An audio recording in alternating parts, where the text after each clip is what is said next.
Good morning to Ms. Shah. So today we'll be presenting about the project article analysis for subject Introduction to General Linguistics. So my group member is Ashlina, Emily, Leah, and myself, Arif. So as for the purpose of the project, it's a collaborative educational initiative analyzing scholarly articles on social or medical issues, explores language, structure, use, and evolution across cultures, empowers students to choose articles aligning with their interests.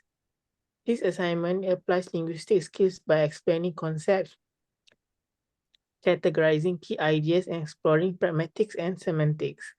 Covers writing development, morphology, syntax, and semantics.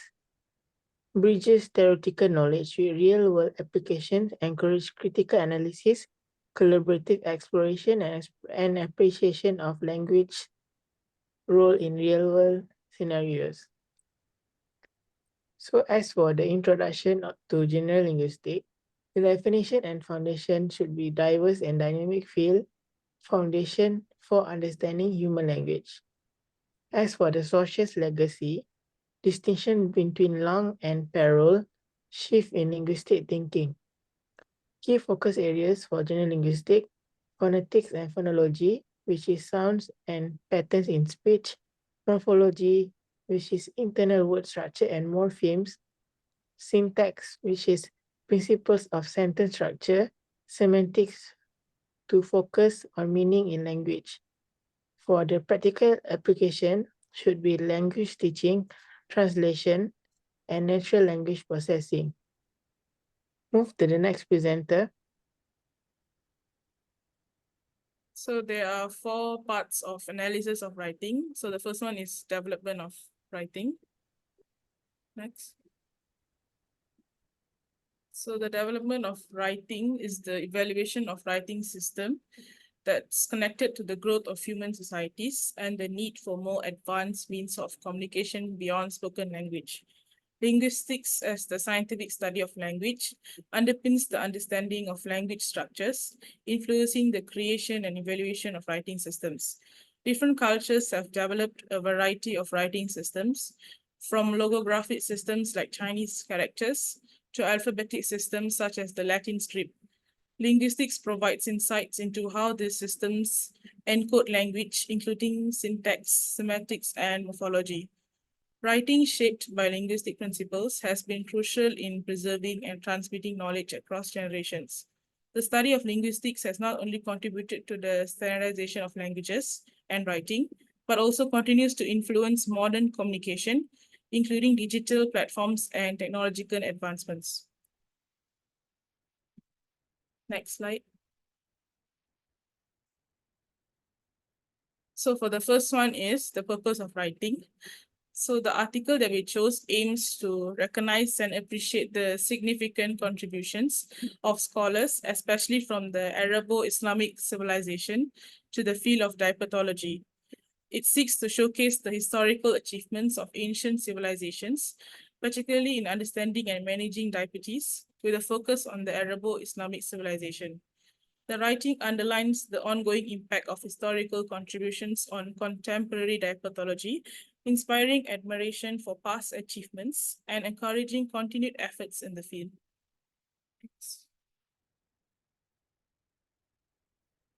The second one is the type and style of writing. So the article is mainly informative and scholarly, providing detailed information about the history of contributions to diapathology, with a focus on the Arabo-Islamic civilization. The language used is formal and technical, tailored for readers in medicine and healthcare.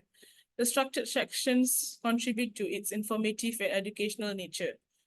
The writing is primarily exploratory, aiming to inform and explain rather than express personal opinions or persuade.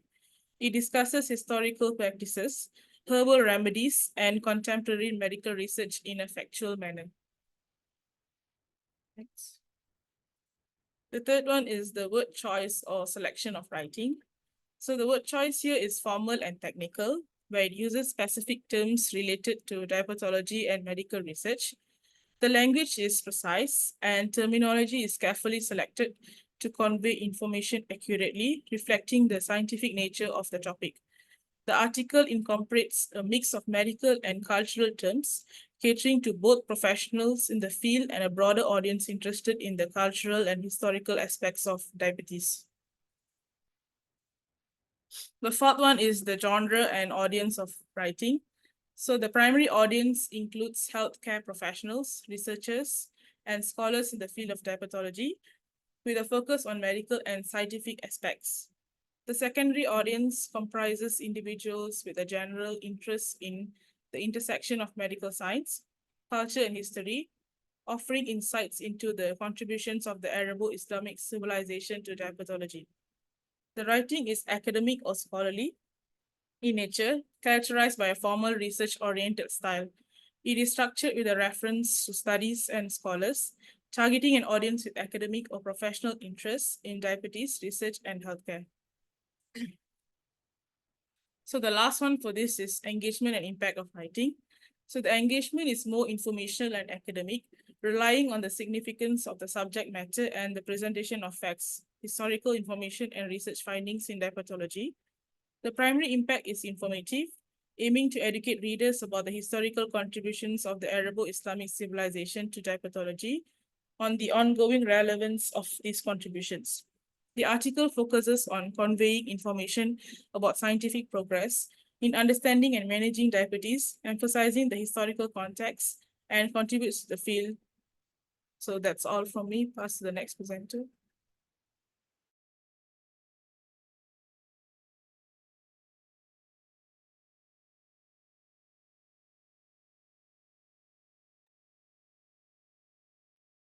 So I'll be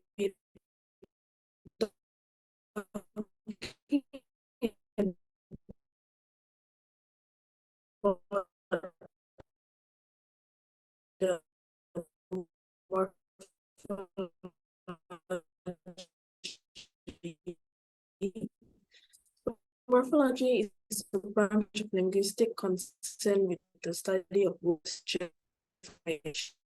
that most response from the source of negatives. Each playing a distinctive role in shape of free morphemes.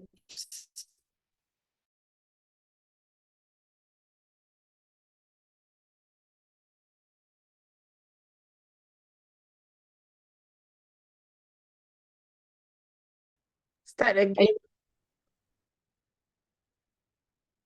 Okay, so I'm going to talk about morphology.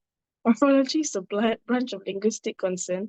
It's a study of word, structure, and formation. It delves into the intricate elements that compose words within the realm of morphology.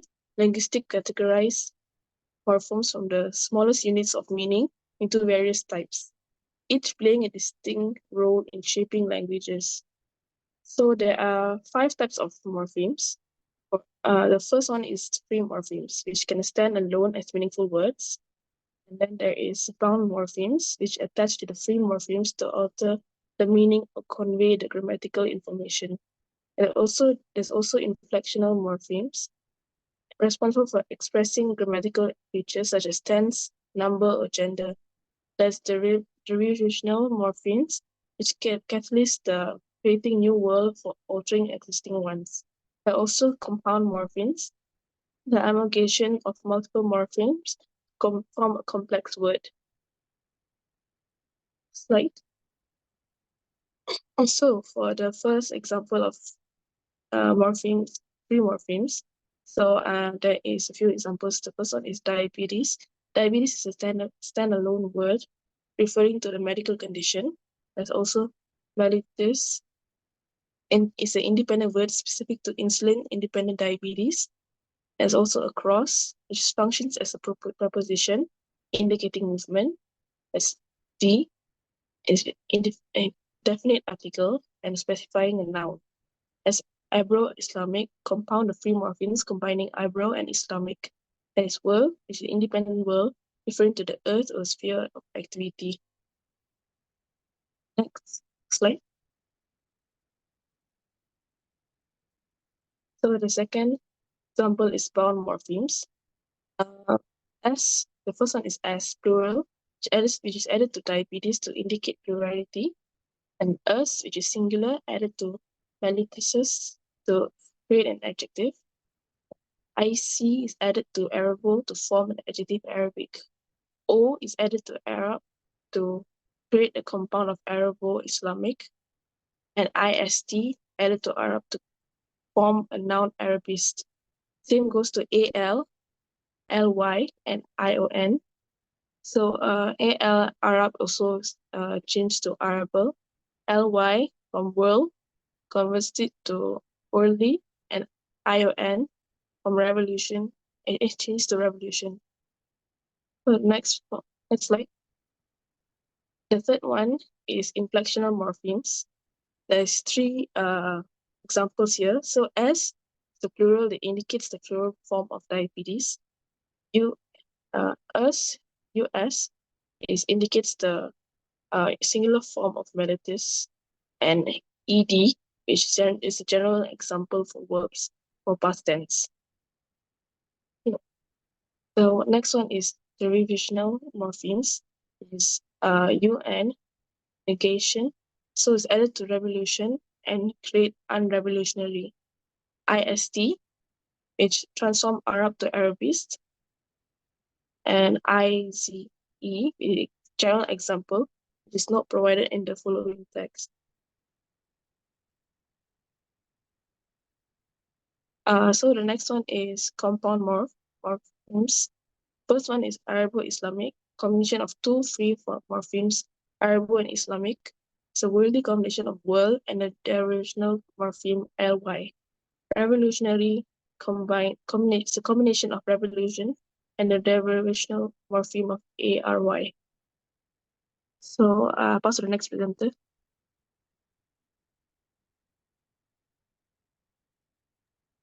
Okay, so for the last one, which is semantics.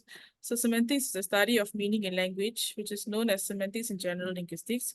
It explores how words, sentences, and structures convey meaning, aiming to understand how language users interpret and express ideas. Lexical semantics focuses on the meanings of individual words. Sentence semantics examines how the meaning of a sentence is constructed from the meanings of its components. Formal semantics employ formal methods like logic to represent and analyze meaning. Pragmatic semantics takes into account the context, speaker intentions, and social factors influencing meaning in communications. Conceptual semantics explores how concepts are represented in the mind and expressed through language. So for the first one, which is lexical semantics, so here the words such as diabetes mellitus, Arabo-Islamic civilization, polymaths, underdiagnosis, and scientific locomotions. So these are all the field of diabetology and the historical and cultural contexts that are being discussed in the article. So the second one is polyuria, glycosuria, polydipsia, hyperglycemia, honey-like urine, carbohydrate-based diet, nephrological disease, abstinence, siphon, and urinary diarrhea. These are all the medical contexts of diabetes and its symptoms, as well as the historical and cultural aspects of ancient civilizations.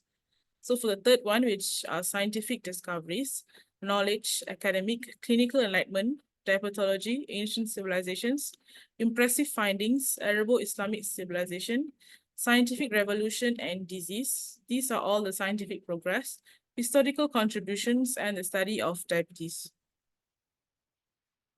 So for the second one, which is sentence semantics, sentences that convey meanings about the study's aim, the historical context, contribution of scholars, and the continuous evaluation of diabetology.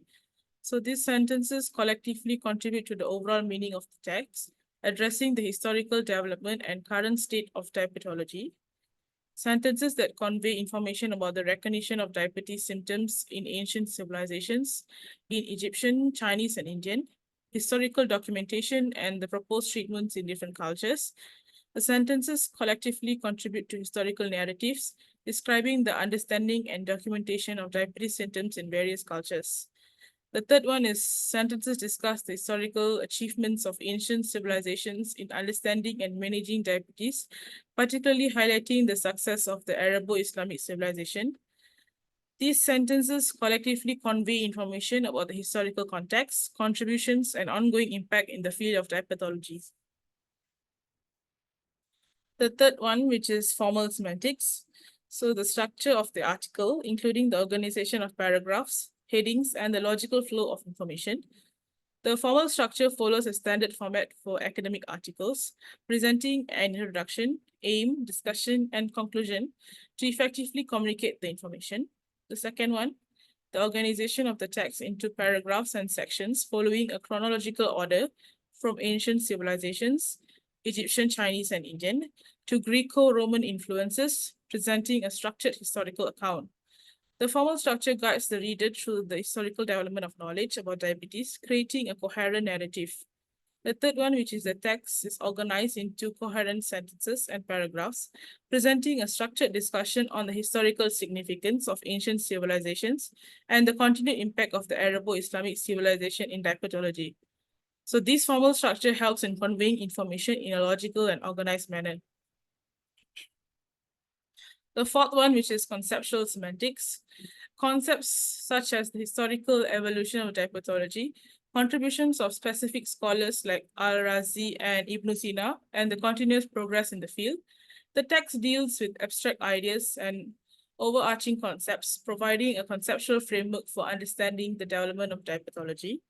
Second one, which is the concepts such as the symptoms of diabetes recognized by ancient civilizations, the evolution of terminology, for example, Madhumeha, and the proposed treatments based on cultural beliefs and medical understanding. So this text deals with abstract ideas related to the conceptualization of diabetes in different historical and cultural contexts. The third one, which is concept, includes scientific progress, historical achievements, understanding and managing diabetes, and the enduring impact of the Arabo-Islamic civilization. The text deals with abstract ideas related to the evolution of knowledge, historical contributions, and the ongoing importance of significance of scientific advancements in managing diabetes. So the fifth one is the article addresses the practical implications of historical teachings on modern diabetology and the ongoing scientific advancements.